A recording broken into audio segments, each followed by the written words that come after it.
normally do these videos in the morning after I've had a nice walk.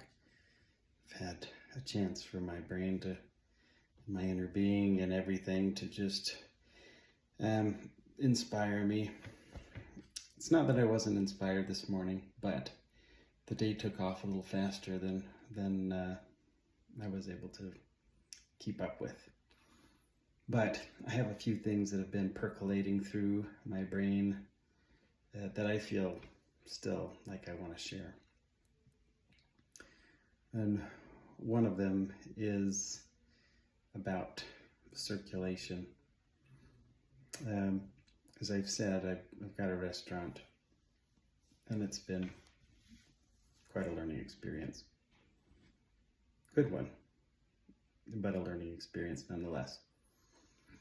And I've realized we had a couple of vendors that when we fell behind a certain number of payments, they decided that they would play hardball, so to speak, and just stop giving us any service.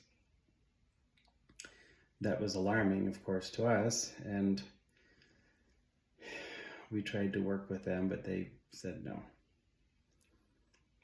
The interesting thing about that, now that I'm looking back at it, is I can see how that put us in an awkward position where we still needed the product, but now we didn't have any motivation to pay them because it took away from our ability to buy the product anywhere.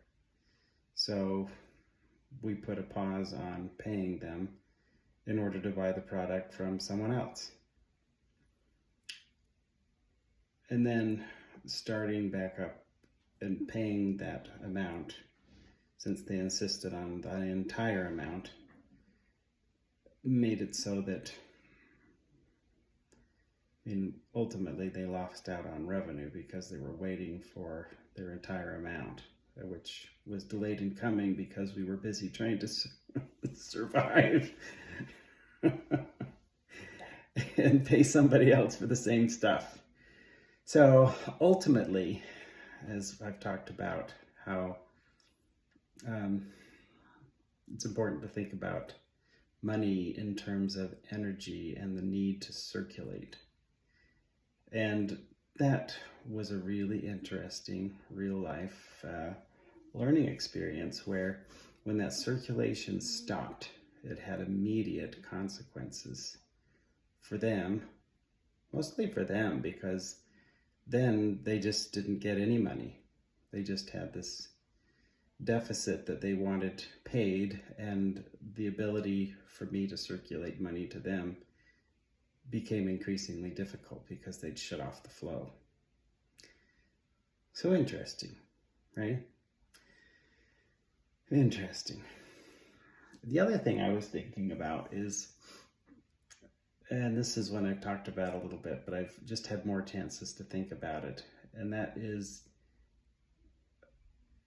that which we pay attention to grows or becomes more. And I think I talked about Susan Lin. She's a psychic medium and a political commentator.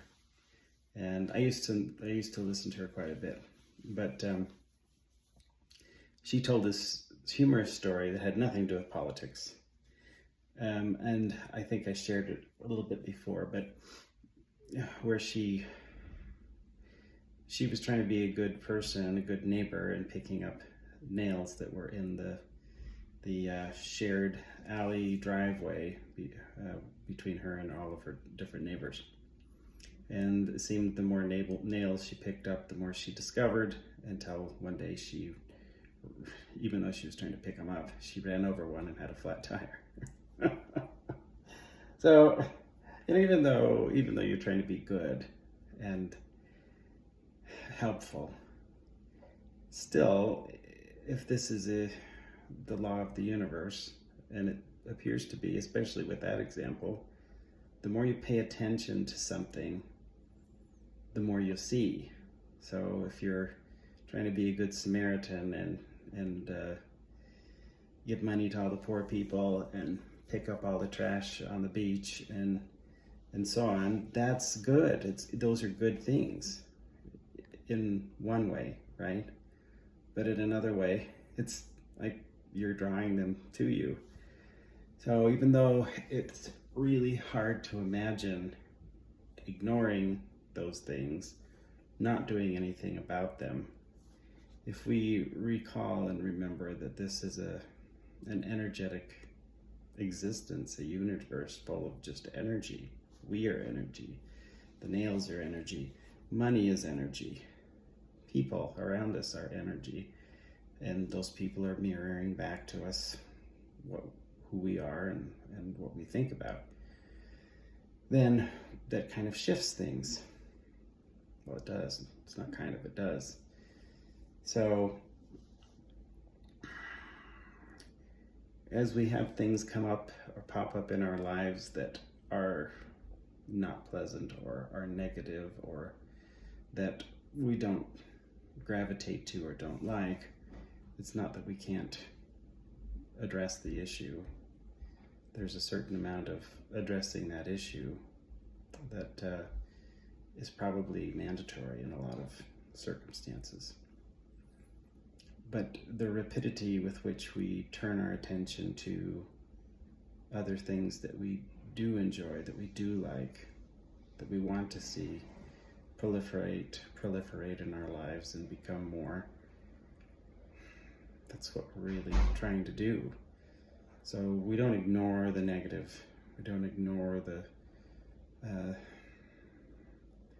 those things that are not to our liking, but we take care of them quickly, perhaps even express our gratitude for having them and what we've learned from them, express our desire for something better, and quickly focus on that something better, because that's where we want everything to be anyway.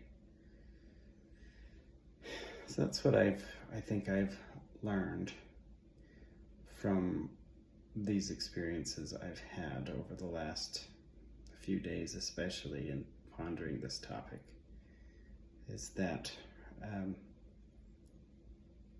focus on what we want. Don't spend much time at all on the things we don't want. Give them their due, be grateful for them,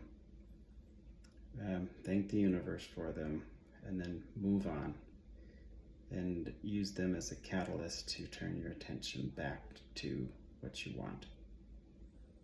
Here's my thoughts on that for today. Thanks.